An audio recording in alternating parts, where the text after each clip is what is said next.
Buenas tardes, tenemos aquí a Fernando Esteban Lozada. Fernando Esteban Lozada está participando en las 13 jornadas de Europa Laica que se están celebrando en León. Ha venido invitado especialmente desde Argentina, su lugar de origen, su lugar de actividad.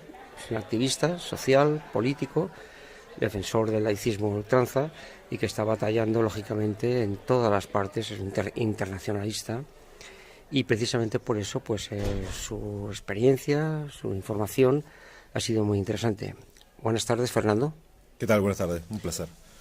Bueno, pues con Fernando queremos hablar de algunos aspectos que nos puede ilustrar. Fernando, ¿cómo ves el tema del laicismo como concepto filosófico, como concepto político?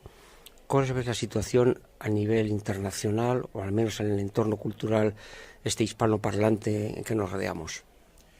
Bueno, el laicismo tiene sus idas y vueltas en distintas etapas de la historia, ¿no? Pues siempre hay una tensión laicismo y clericalismo, sobre todo en Latinoamérica y bueno, en España y en los países donde la Iglesia Católica Apostólica Romana suele tener una fuerte influencia. Siempre han tratado de ser los dueños de la cosa pública, de meterse en todo lo importante de la vida de las personas y de generar ritos que después se confunden con la cultura o también se confunden con actos, digamos, públicos.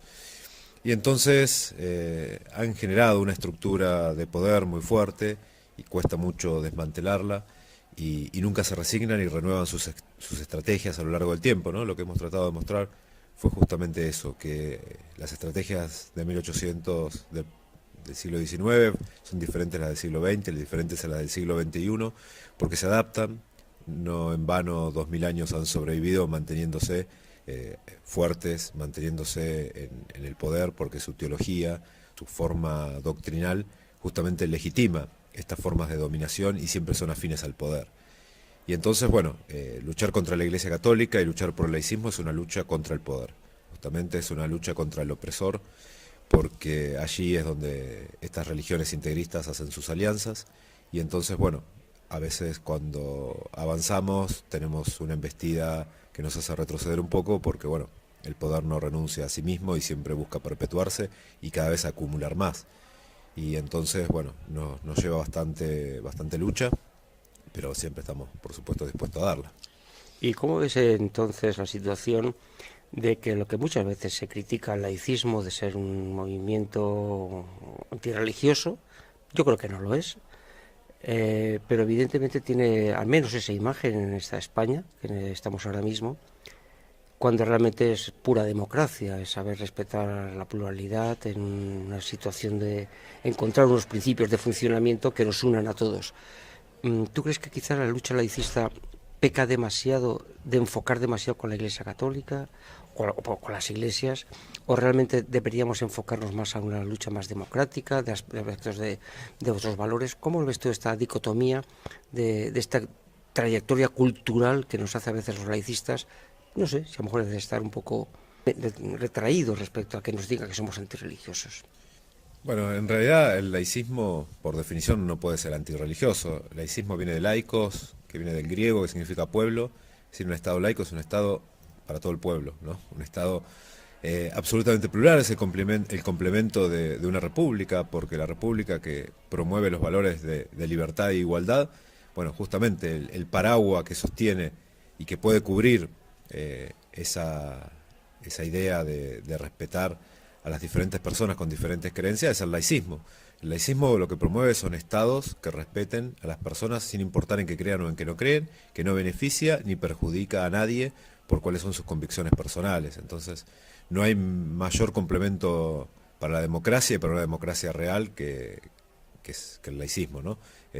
Básicamente es impensable una concepción republicana y democrática si no viene acompañada del Estado laico, ¿no? Y más, todas las reivindicaciones de los movimientos que luchen por la emancipación, sean los movimientos de la diversidad o los movimientos feministas, necesitan del Estado laico para finalmente poder concretar sus reivindicaciones y sus luchas, ¿no? Así que de ninguna manera es antirreligioso. Sí es anticlerical, lo que pasa que acá hay temas, la religión también disputa el uso del lenguaje, ¿no? Entonces, cuando habla de laico, habla de las personas que no están consagradas, o sea, que no son del clero. Y es interesante eso, porque si laico que viene del pueblo no pertenece al clero, quiere decir que el clero no pertenece al pueblo, ¿no? Eso me parece que también es un dato interesante. Ellos como que se abstraen del pueblo. Y siempre han tenido esa visión aristocrática. Pero el clericalismo, en realidad, es la intromisión del clero, de los representantes de la religión, en el Estado, en la cosa pública, en la red pública. Entonces el anticlericalismo, que es quitar la influencia de las religiones, sobre todo las religiones corporativas, en lo que es de todas y de todos, de ninguna manera es algo peyorativo, ¿no? ¿Y cómo ves entonces el riesgo de esta multiconfesionalidad o de estos movimientos evangelistas en América Latina, también en Europa de una forma progresiva, que están ocupando no solamente la esfera de las creencias, de la espiritualidad personal, sino incluso de la esfera política?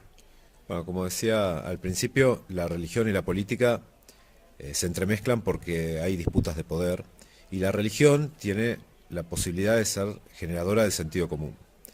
Entonces, quien se instale, digamos, donde predomina una determinada religión, predomina un sentido común, predomina una determinada mentalidad que hace más permeable a una ideología política económica que a otra. Entonces en Latinoamérica, que han surgido desde la década del 70 movimientos de pentecostales populares o neopentecostales que promueven la teología de la prosperidad, generan un sentido común favorable al neoliberalismo y al capitalismo del desastre, básicamente. En cambio, la Iglesia Católica, con su veneración del esfuerzo y del sufrimiento, es más funcional a un capitalismo corporativista, mixto, integrista, incluso hasta industrial, ¿no? El modelo de explotación de ese tipo de capitalismo encuentra un punto de unión más fuerte con el catolicismo y el modelo neoliberal lo encuentra más con la teología de la prosperidad, que siempre plantea esta meritocracia, el exitismo, el que mientras más entregues más vas a recibir. Y entonces tenemos, sobre todo en Latinoamérica, esta lucha de teologías, que es una capa más de esta lucha de poderes político-económicos. Has hablado de la Iglesia Católica, de su aparte influencia en la política, y hoy día tenemos, al menos aquí en Europa, y me imagino que también en Latinoamérica, esta oleada vaticanista con el Papa Francisco, muy populista, porque bajo una imagen de, en fin, de defensa de los derechos humanos, a favor de los pobres, en contra del capital, de los derechos y sexuales y qué tal, creo que se esconde pues una visión, creo que permanente, de la Iglesia Católica, pero quizá con el Papa Francisco algunos aspectos que me merece la pena que nuestros oyentes conocieran. Sí, Bergoglio siempre se caracterizó por ser hábil en la ambigüedad y de esta forma siempre poder manejarse bien en el poder. Es un personaje muy oscuro que desde la dictadura o un poco antes de la dictadura argentina participó de movimientos políticos de derecha, católicos, como fue Guardia de Hierro, que su nombre es el mismo que una agrupación rumana nazi, pero que en esto de la ambigüedad decían que en realidad lo pusieron por ser los protectores de Perón, que estaba en Puerta de Hierro, ¿no? Entonces siempre jugaron con esa doble imagen. Y por un lado, trabajaban intensamente con los sectores más reaccionarios, incluso con los que fueron después dictadores en la Argentina, y por otro lado, con los sindicatos, con los pobres en los barrios, siempre manejando esas dos corrientes. Bergoglio se formó en una corriente llamada Teología del Pueblo, y esta Teología del Pueblo fue la forma de quitar, de eliminarle el marxismo, la teología de la liberación, algo que viene fundamentalmente formado del Concilio Vaticano II, de Juan Pablo II, que fue un odiante de los teólogos de la liberación. Bergoglio participó en la entrega de 2 jesuitas, aunque después se niegue, de Iorio y Jalix. También mintió con respecto a la apropiación de niños y niñas en la dictadura en Argentina, porque él recibió, por ejemplo, a Estela de la Cuadra, que le pidió por su nieta, su hija había sido secuestrada, embarazada, y tuvo un parto en un centro clandestino de detención, y él le aconsejó hablar con otro cura que les dijo que no la buscaran más porque estaba en manos de una familia. Esta chica apareció hace poco en Alemania, esta niña, que ahora es una mujer adulta.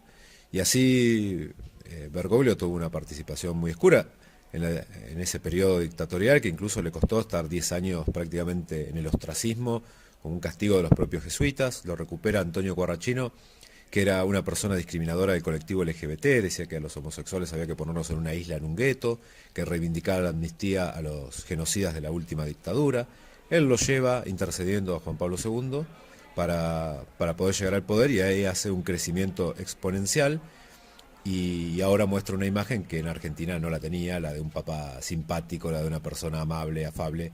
Realmente no lo es, tiene un aparato mediático monstruoso que lo posiciona en ese lugar e intenta infiltrar las organizaciones de base que luchan en realidad por la emancipación, las imbuye de catolicismo, ¿no? Y ya para terminar, Fernando, ¿cuál sería, en resumen del resumen, tu mejor orientación, recomendación al movimiento laicista para poder avanzar a este valor democrático que es la laicidad del Estado? Sí, el laicismo no puede de ninguna manera estar apartado de los otros movimientos que existen en el mundo y que existen en la sociedad.